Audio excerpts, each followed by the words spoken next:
আজ তো মহালয়া, তোমার আগমনের সূচনা হলো। তোমার আগমনের সুখে পৃথিবীবাসী এখন মহা আনন্দে। কইরে মা, পুজোর সময় যে বয়ে যায়, পুজোর সব সামগ্রী তৈরি করেছিস তো? তাড়াতাড়ি নিয়ে আয়। এক্ষুনি আসছি বাবা।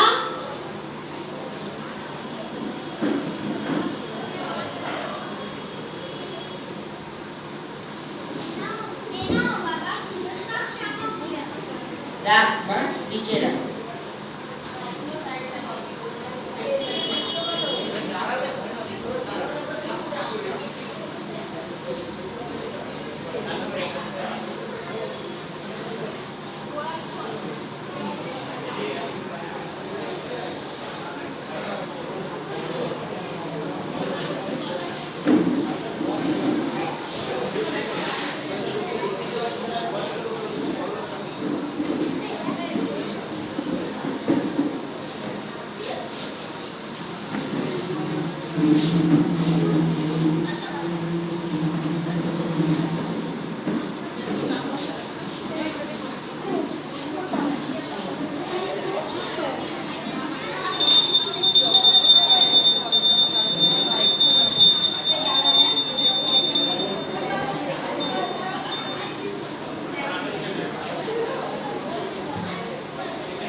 চল মা, মা এখন প্রসাদ গ্রহণ করুন, আমরা বাইরে গিয়ে বসি।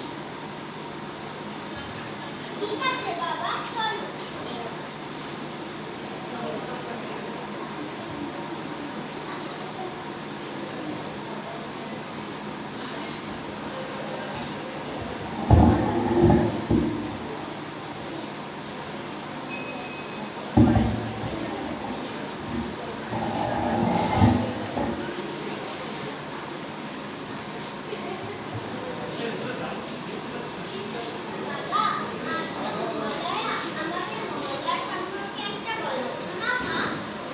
মহালয়া সম্বন্ধে গল্প শুনতে চাস না?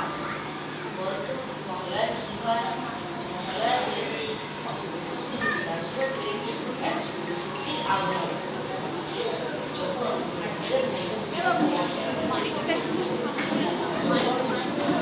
যখন ব্রহ্মদেব মহিষাসুরকে বরদান করেছিল যে তাকে কোনো পশু পাখি দেবতা হত্যা করতে পারবে না, তখন মহিষাসুর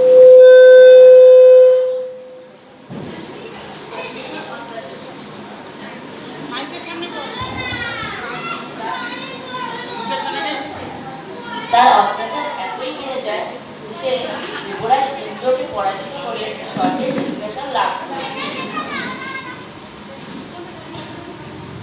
সেই সময় দেবতারা ত্রিদেব অর্থাৎ ব্রহ্মা যে সৃষ্টির দেবতা, বিষ্ণু যে সৃষ্টির পালনকর্তা রক্ষাকর্তা এবং শিব যে ধ্বংস এবং তাণ্ডবের দেবতার কাছে যায়। তারা তখন তাদের শক্তির দ্বারা দেবী দুর্গার আবির্ভাব। দেবী দুর্গার সাথে মহিষাসুরের এক বিশাল যুদ্ধ। সেই যুদ্ধে মহিষাসুরকে বধ করে দেবী দুর্গা মহিষাসুর বর্ধিনী নামে ভূষিত হন। বুঝলি না? আর আমরা বলি মা দুর্গা তার দুই লক্ষ্মী সরস্বতী এবং দুই ছেলে কার্তিক গণেশকে নিয়ে বাপের বাড়ি ঘুরতে আসে। এরও অনেক ব্যাখ্যা আছে, জানিস? শোন, দুর্গা যে শক্তির দেবী, প্রতিটি মানুষেরই তার লক্ষ্যে পৌঁছানোর জন্য শক্তি থাকা একান্তই দরকার। লক্ষ্মী যে ধন সম্পত্তির দেবী, সরস্বতী যে বিদ্যার দেবী, গণেশ যে বুদ্ধিদাতা এবং কার্তিক যে পরিচালনার কর্তা। অর্থাৎ আমাদের সাফল্যের চূড়ায় পৌঁছাতে গেলে শক্তির সাথে সাথে ধন সম্পত্তি, বুদ্ধি, বিদ্যা এবং পরিচালনা করার ক্ষমতা থাকা একান্তই দরকার। যদি তুই এইসব শক্তিতে পরিপূর্ণ হতে পারিস, তবে তুই তো ডাক্তার হওয়ার স্বপ্ন পূরণ করতে পারবি। মাই জানে তা কি করে সম্ভব। চল মা, ঠাকুরের প্রসাদ খাবো। চলো বাবা। বাবা, তুমিও চলো।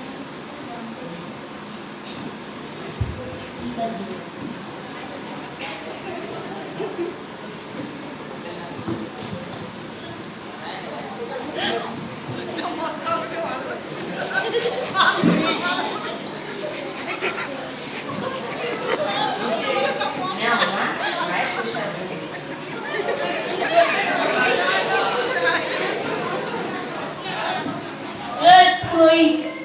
তুই কি করছিস রে? প্রসাদ দিচ্ছি, তুমি প্রসাদ খাবে বাবা? দুধ তোর প্রসাদের গুলি মারি, তুই আমাকে টাকা দে, টাকা। আমার কাছে তো তুমি টাকা দিয়ে কি করবে বাবা? তোকে অত জেনে লাভ নেই, তুই আমাকে টাকা দিবি কিনা বল। তোমার কি এইটুকুও বুদ্ধি নেই? তুমি মন্দিরে নেশা করে এসেছো। তোকে অত জ্ঞান দিতে যাবো না। আমি কে তুই জানিস? আমি কে? আমি হলো এপার ডন। তুই লোকজনকে দেখে না তাহলে আমি কে?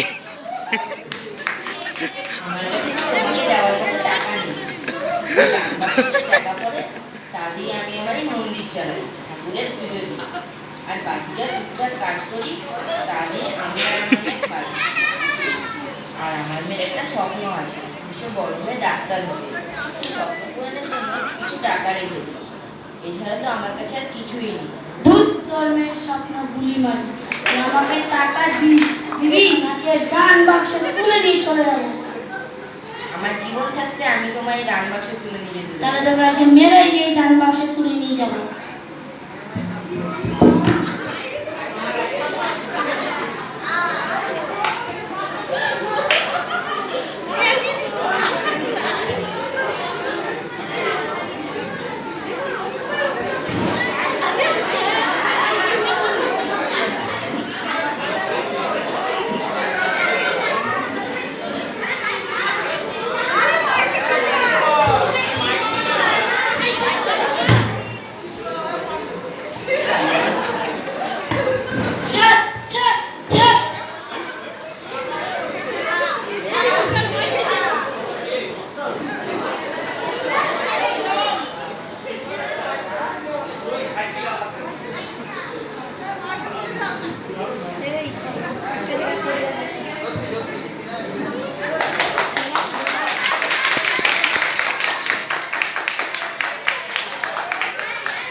দিয়েছে।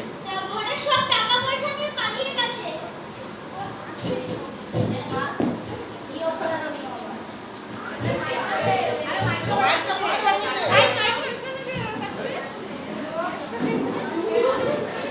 আরে আমি মনে আর বাঁচবো না। ওই দস্যু আমার দেখবো, তারপর আমার বাঁচার শক্তি।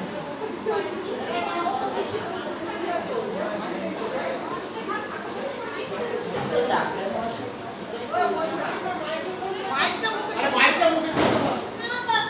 না বাবা, এরকম কথা বলো না। না বাবা, আমি তোমাকে ছাড়া কি করে থাকবো?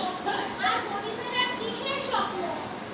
আরে মা, তুই তো স্বপ্ন পূরণ করবি, এবং মা দুর্গার দর্শন তেমনই আমি তোর কাছে কিছু জিনিস দিয়ে যাবো, তা দিয়ে তুই তোর স্বপ্ন পূরণ করিস। আমি চলে যাচ্ছি তো কি হয়েছে, আমার আর মা দুর্গার আশীর্বাদ তোর কাছে থাকবেই। আমাকে একটু ঠাকুরের কাছে নিয়ে চল মা। ঠিক আছে বাবা।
নে মা, এগুলো দিয়ে তুই তোর স্বপ্ন পূরণ করবি। আমি চলে যাচ্ছি, কিন্তু আমার আর মা দুর্গার আশীর্বাদ তোর কাছে সবসময়ই থাকবে।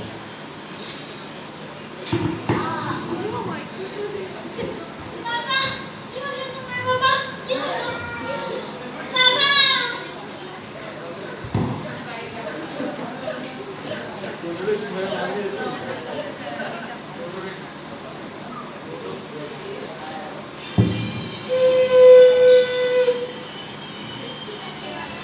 ঠিক আছে বাবা, আমি তোমাকে ধরে এইটাই প্রতিজ্ঞা নিচ্ছি যে আমি আমার স্বপ্ন পূরণ করবই। আমি ডাক্তার হয়ে দেখাবো আর এই সমাজকে রোগমুক্ত করবো।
তুমি কি কলেজে নতুন স্টুডেন্ট?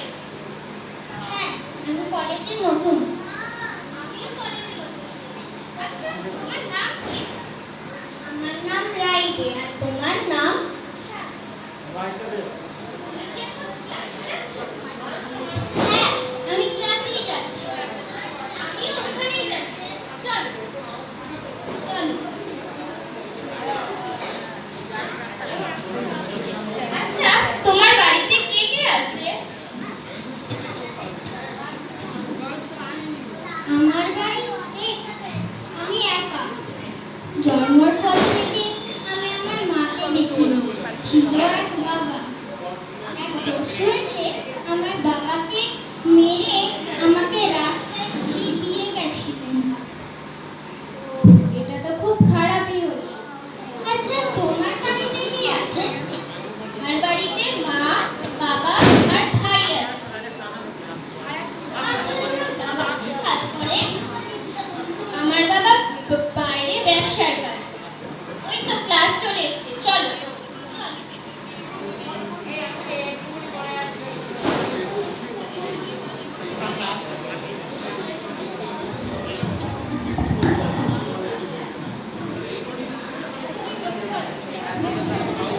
আজ তোমাদের আমি ডাক্তারের বিষয়ে একটি নতুন সাবজেক্ট পড়াবো। সাবজেক্টটা হলো কখনো কোনো রোগীর সঙ্গে আত্মীয়তা বা ভালোবাসার সম্পর্ক রাখবে না। সবসময় রোগীকে রোগীর মতো দেখবে এবং ডাক্তারের মতো কাজ করবে। কেন স্যার? কারণ ধরো তোমাদের এখানে একটা রুগী আছে, সেই রুগীটা যদি আমার আত্মীয়তা বা ভালোবাসার সম্পর্কে কেউ হয়, তাহলে তার যদি আমি বুকটা চিনতে যাই, তাহলে আমার হাতটা কাঁপবে। এবং অপারেশনটা ভালো করে করতে পারবো না।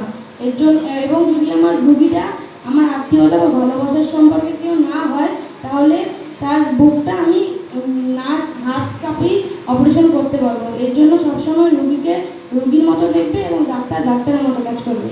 আচ্ছা, তোমরা বুঝলে তো? হ্যাঁ স্যার। ঠিক আছে, এর পরের দিন আমি তোমাদের কিছু নোট লিখে দেবো, তোমরা সবাই মনে করে খাতা আনবে, ঠিক আছে? আজ এখানেই থাক।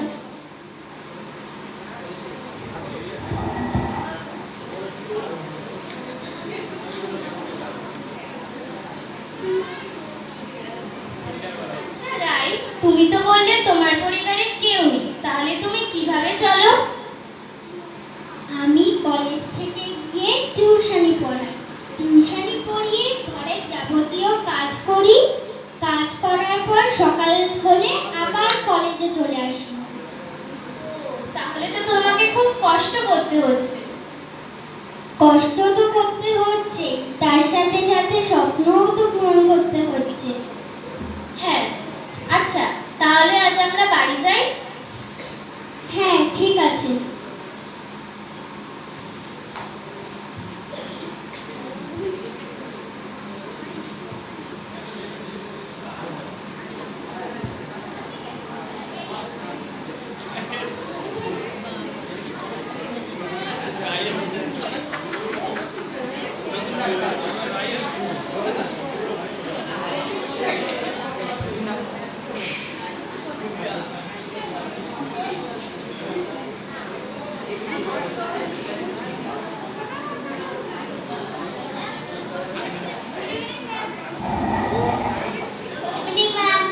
Good evening, student.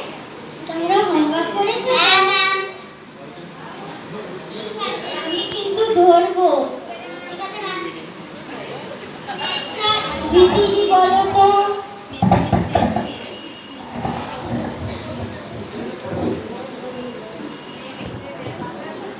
A for apple, B for ball, C for cat, D for dog. আচ্ছা, তোমাদের বাথরুমের কল থেকে কি জল পড়ছে? জানি না ম্যাম। ঠিক আছে, তোমরা এখানে বসো, আমি দেখে আসছি।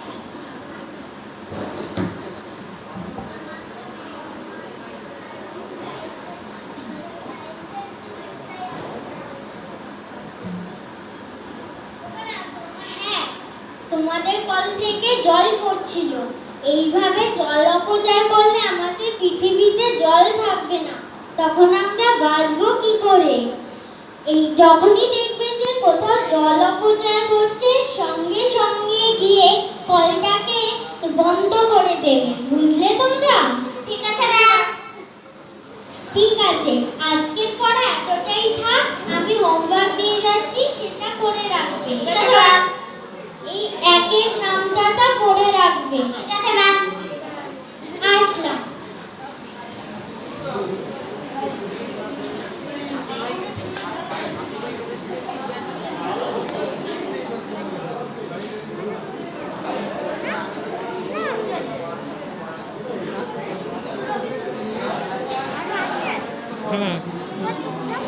বলতে পারবো না।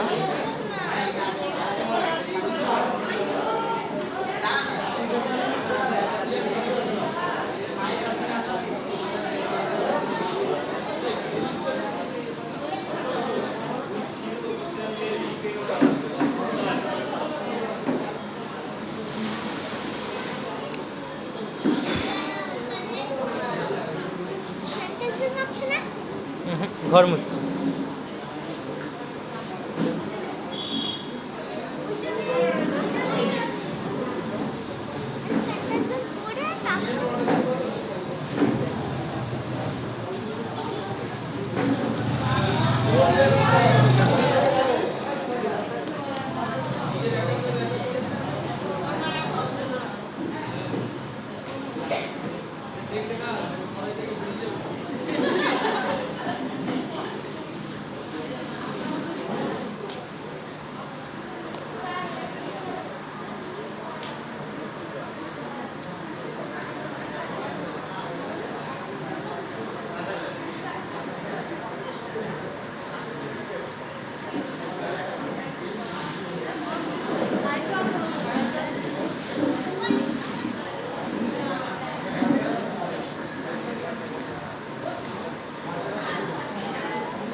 দিয়ে যাচ্ছ?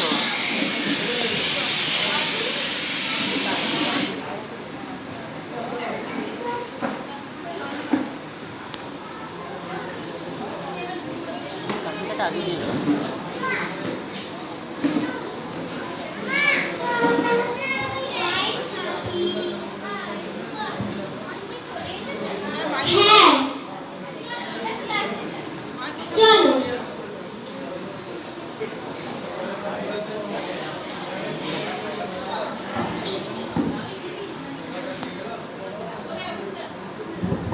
Good morning sir. Good morning student. আমি আগের দিন বলেছিলাম না তোমাদের আমি নোট লিখে ওই জন্য সবাই খাতা নিয়েছো তো? হ্যাঁ স্যার। ঠিক আছে, আমি বোর্ডে কিছু নোট লিখে দিচ্ছি, তোমরা ভালো করে লিখে নাও।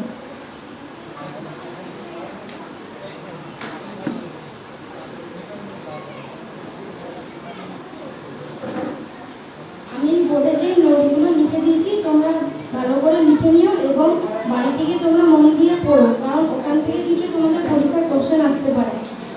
এবং আমি একটি গুরুত্বপূর্ণ কথা বলে যাচ্ছি, তোমাদের 20 তারিখে পরীক্ষা আছে তো, এবং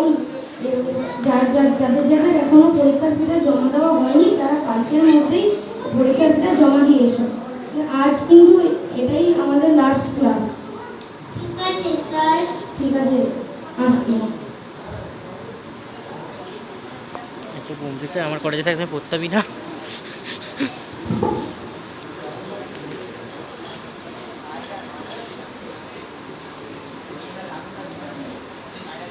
আচ্ছা রাই, আমরা আজ বাড়ি যাই। বাড়ি গিয়ে আমি আমার টাকার ব্যবস্থা করছি, তুমিও বাড়িতে গিয়ে টাকার ব্যবস্থা করো। ঠিক আছে।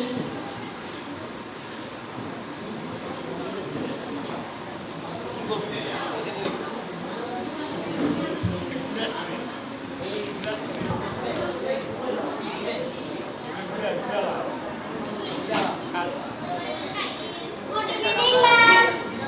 Good evening. তোমরা হোমওয়ার্ক করেছো? ঠিক আছে। একের নামটা না বলো তো?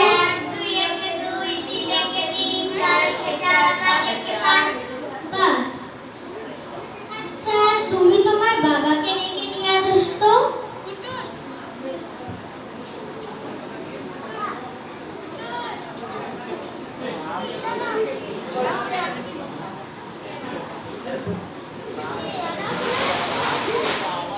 ম্যাডাম, আপনি আমাকে ডাকলেন? হ্যাঁ দেখেছিলাম। বলছি যে আমার ফাইনাল ইয়ারের পরীক্ষা আসছে তো, তাই ফি জমা দিতে হবে। আপনি ওদেরকে বলে তো আমি 2000 টাকা পাই, আপনি কি এক্সট্রা 3000 টাকা মিলিয়ে 5000 টাকা আমায় দিতে পারবেন? না ম্যাডাম, এখন এমনি লকডাউনের বাজার, কাজ বাজ নেই, তাই আমার কাছে 1000 টাকাই আছে, তার বেশি আর টাকা নেই। 5000 টাকা হলে ভালো হতো, নইলে আমি আর পরীক্ষা ধরতে পারবো না। না ম্যাডাম, আমার কাছে আর টাকা নেই। এনে সাগরদা, সাগরদা, আমায় দাও, আমায় দাও। আচ্ছা নেই যখন ঠিক আছে। কিছু মনে করবেন না, আসলাম। হ্যাঁ জান, হ্যাঁ। আচ্ছা আজকে আমি এতটাই পড়াবো, আবার আজকে আমি এতটাই পড়াবো, আসলাম। এখন ম্যাডাম রেগে গেছে।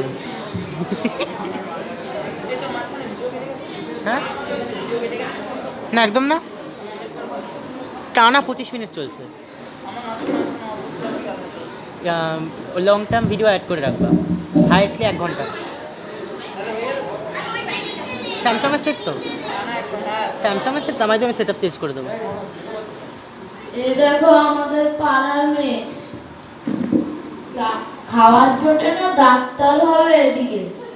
বাবা,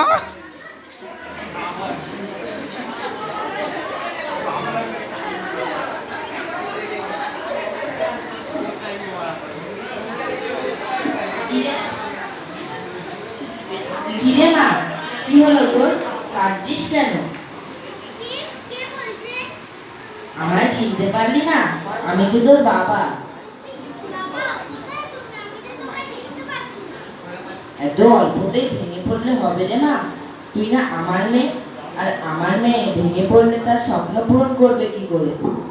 স্বপ্ন পূরণের পথে অনেক বাধা, অনেক লাঞ্ছনা আসে রে মা। সেসব সহ্য করে সামনের দিকে এগোতে হয়। যারা আজ তোর পথে বাধা হয়ে দাঁড়াচ্ছে, কাল দেখবি তারাই তোকে নিয়ে কত গর্ব করছে। ওঠ, উঠে দাঁড়া, টাকার চিন্তা করিস না। মা দুর্গা থাকতে তোর চিন্তা কিসের? তুই নির্ভয়ে কলেজে যা, দেখবি সব ঠিক হয়ে যাবে। আমি তোর পাশে না থাকলেও আমার আশীর্বাদ যে সর্বদা তোর পাশে আছে। কাঁদিস না, চোখ মোট আর স্বপ্নের পথে এগিয়ে চল। তুমি আজকে আমার পাশে থাকলে খুব ভালো হতো। আজকে তোমার কথা খুব মনে পড়ছে। ঠিক আছে, তুমি যখন বলছো তাহলে কালকে আমি নির্ভয় কলেজে যাবো।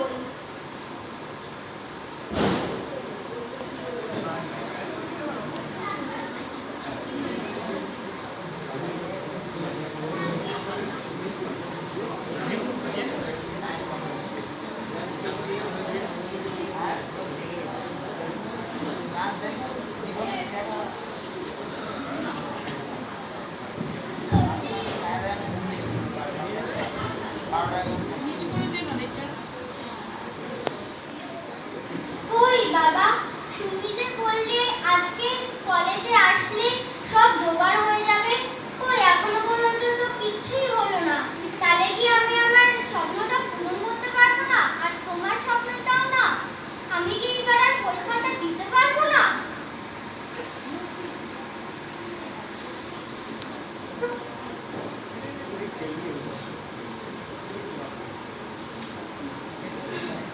রাই, আজকে তো টাকা জমা দিতে হবে, চলো গিয়ে টাকা জমা দিয়ে আসি। আগে তুমি দিয়ে আসো, তারপর আমি যাবো। ঠিক আছে।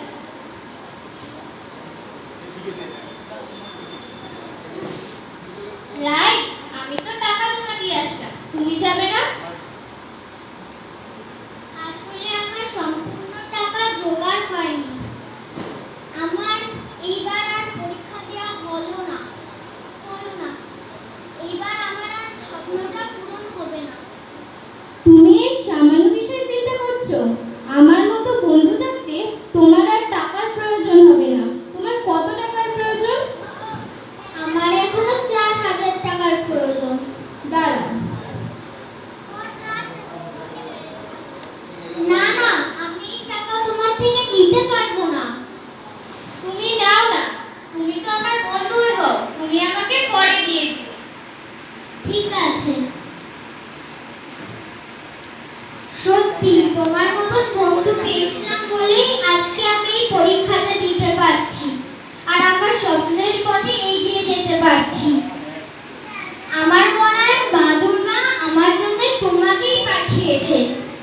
দূর, ছাড়ো তো এসব কথা, আমি গিয়ে তাড়াতাড়ি টাকাটা জমা দিয়ে এসো। ঠিক আছে।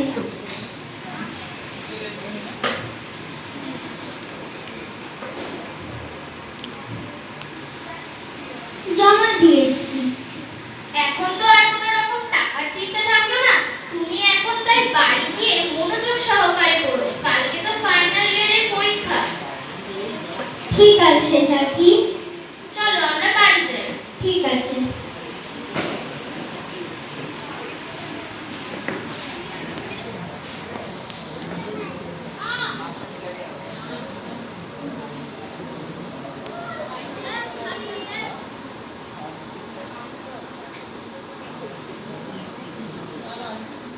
চলো আমরা পরীক্ষা দিই। চলো।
আছে, মনে রাখবে এটাই সেই সময় যখন তোমরা তোমাদের স্বপ্ন পূরণের খুবই কাছে রয়েছো। আর এই পরীক্ষায় তোমাদের একজন ডাক্তারে পরিণত করবে। তোমাদের সময় শেষ, এবার খাতা জমা দেওয়া।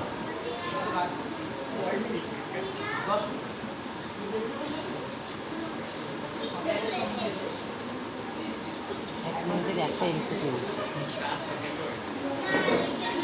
24 তারিখে তোমাদের পরীক্ষার ফল ঘোষণা হবে, তোমরা এসে দেখে নেবে। ঠিক আছে, আশা করি সকলেই সফল হবে। পরীক্ষা কেন্দ্র থেকে আস্তে আস্তে সবাই বেরিয়ে যাবে। ঠিক আছে স্যার। পরীক্ষা কক্ষ হতো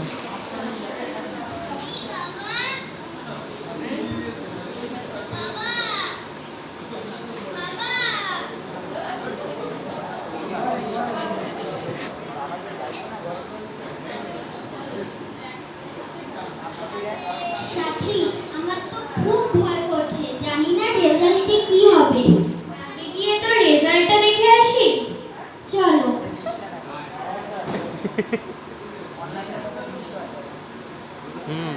দেখলাম লাই, আজ আমি পাস করে গেছি আর আমার ডাক্তার হওয়ার স্বপ্ন পূরণ হয়ে গেল। আমার বাবা জানে খুবই খুশি হবে। ঠিক আছে, আমিও গিয়ে রেজাল্টটা দেখে নিচ্ছি। ঠিক আছে।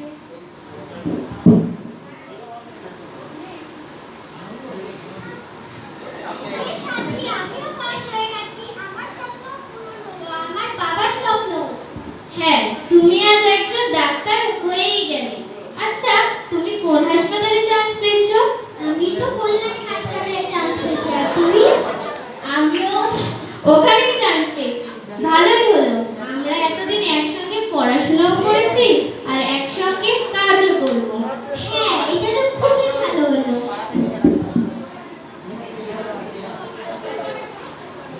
কার্নিভাল নাকি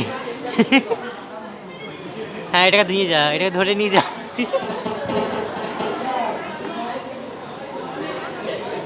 হ্যাঁ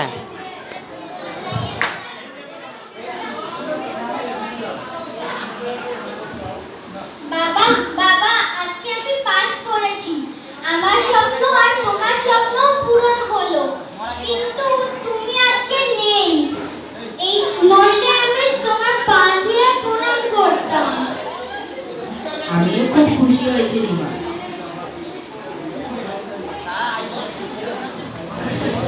আমিও খুব খুশি হয়েছে রে মা। আর তোর স্বপ্ন সত্যিই পূরণ হলো, তুই ডাক্তার হলি। তবে শোন মা, একটা কথা বলি, ভগবানের ঠিক পরের জায়গাটাই ডাক্তারকে দেওয়া হয়। কেন জানিস? কারণ ডাক্তারই পারে একটা মানুষের জীবন ফিরিয়ে দিতে। তাই তোর হাজার শত্রুও যদি অসুস্থ হয়ে তোর কাছে আসে, তুই তার জীবন ফিরিয়ে দেওয়ার জন্য চেষ্টা করে যাবে।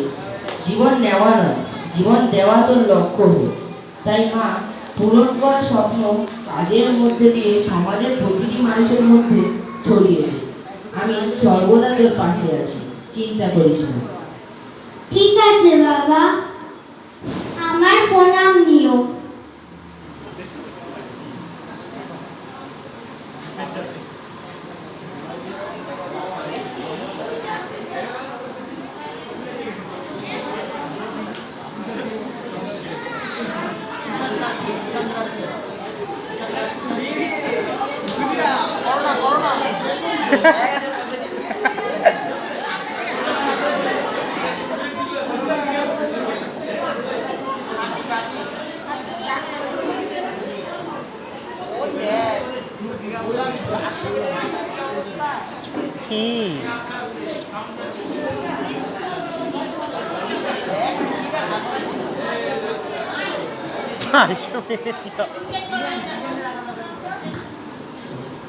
সাথী, ওই দেখো ওখানে একটা পেশেন্ট পড়ে আছে, চলো ওখানে গিয়ে চেক আপ করি।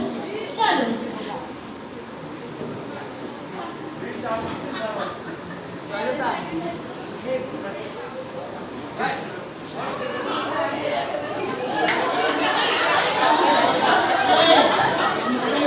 এখানে শুয়ে রাখ, আমি বস তাড়াতাড়ি ডাক্তারবাবু ডেকে নিয়ে আয়। যাচ্ছি।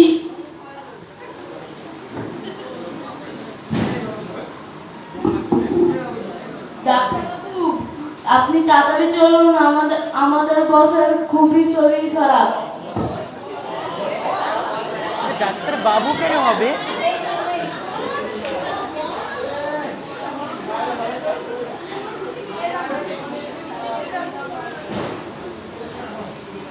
ঠিক আছে, আপনি বাইরে গিয়ে বসুন, আমরা দেখছি।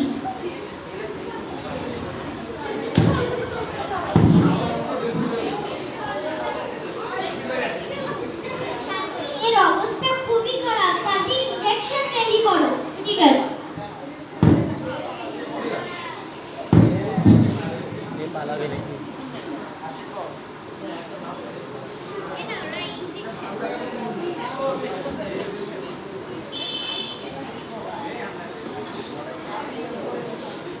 ভাই, কি হলো? ভাই, কি হলো?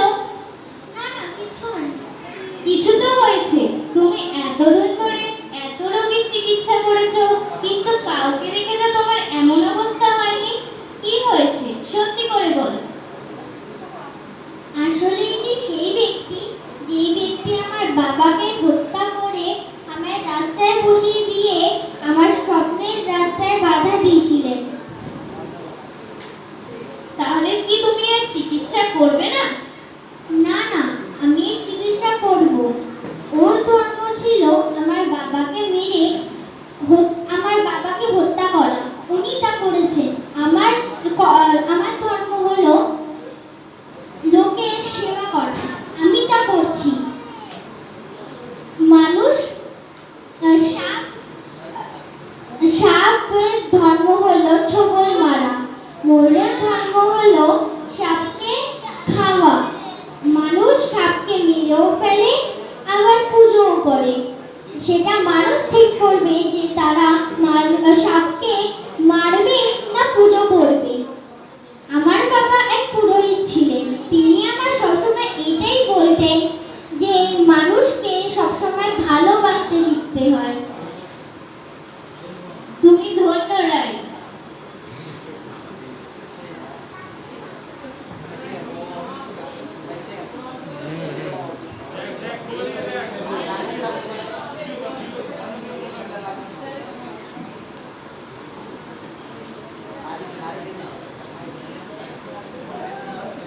আপনি এখন পুরোপুরি করোনা মুক্ত। আপনি এখন ছুটি নিয়ে বাড়িও যেতে পারেন। আপনি আস্তে আস্তে উঠে বসুন তো।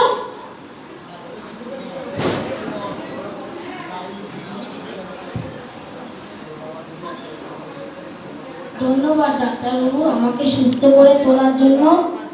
ধন্যবাদ আমাকে বলার দরকার নেই। ধন্যবাদ আমার সাথে আপনি ধন্যবাদ তাকে বলুন। আমার সাথে আরেকজন ডাক্তারও আপনার চিকিৎসা করেছেন। তাকে ডাকুন, সে ব্যক্তিকে আমি ধন্যবাদ জানাবো। একটু অপেক্ষা করুন, তিনি এক্ষুনি আসছেন। ওই তো তিনি চলে এসেছেন। কি হলো আপনার? কি হলো? আপনি সে পুরোহিতের মেয়ে না, যার বাবাকে আমি মেরে মন্দিরে দান বাক্সে করে নিয়ে গেছিলাম?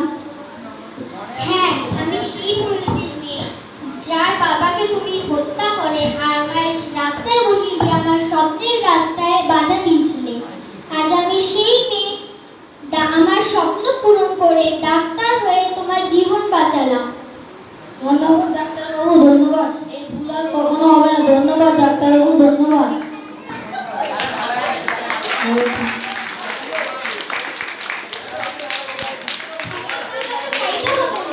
ক্ষমা, এই সুন্দর ছোট্ট কথাটা সহজেই বলা যায়। অন্যের থেকে ক্ষমা সহজেই চাওয়া যায়, কিন্তু ক্ষমা পেয়ে প্রকৃতভাবে পরিবর্তন হয় কয়জন বলুন তো? ক্ষমতার অহংকার খুব খারাপ। মানুষ যখন ক্ষমতা পায়, বেশিরভাগ ক্ষেত্রে সে তার অপব্যবহারই করে থাকে। সে ভুলে যায় সে একজন মানুষ, আর মানুষের ধর্মই হলো মাটির দিকে তাকিয়ে চলা।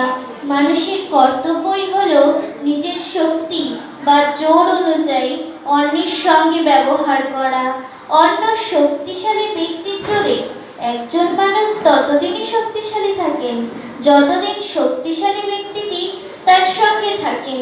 যেদিন তার মাথা থেকে ওই শক্তিশালী ব্যক্তিটি সরে যান, সেদিন থেকে আর কোনো জোরই করার থাকে না। আর তখন অবস্থা কি হয় জানেন?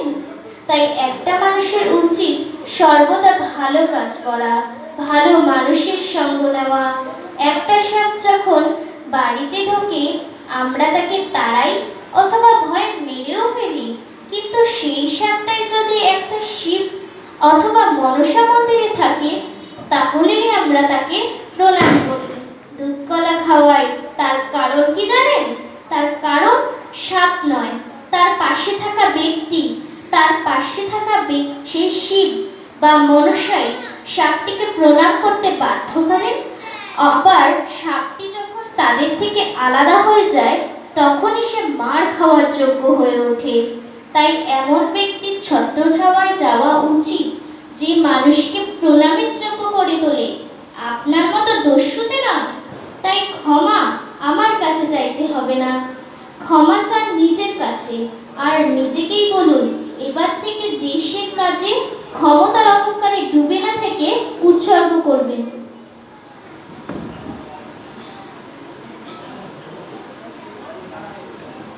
হ্যাঁ হ্যাঁ, আমি তাই করবো মা। তুমি দেবী দুর্গার মতো আজ আমার ভিতরে মহিষাসুরের বধ করেছো। আমি আর খারাপ কাজ করব না। আমার সমস্ত ধনসম্পত্তি এবার থেকে আমি গরিব দুঃখীদের কাছেই দান করব। আমি ভালো মানুষ হয়ে তোমার মতো দশের সেবায় নিজের জীবন উৎসর্গ করব। চলো, আজ অসময়ে ঘৃণা নয়, একে অন্যের হাতে হাত দিয়ে সবার বিপদে একসঙ্গে ঝাঁপিয়ে পড়ি।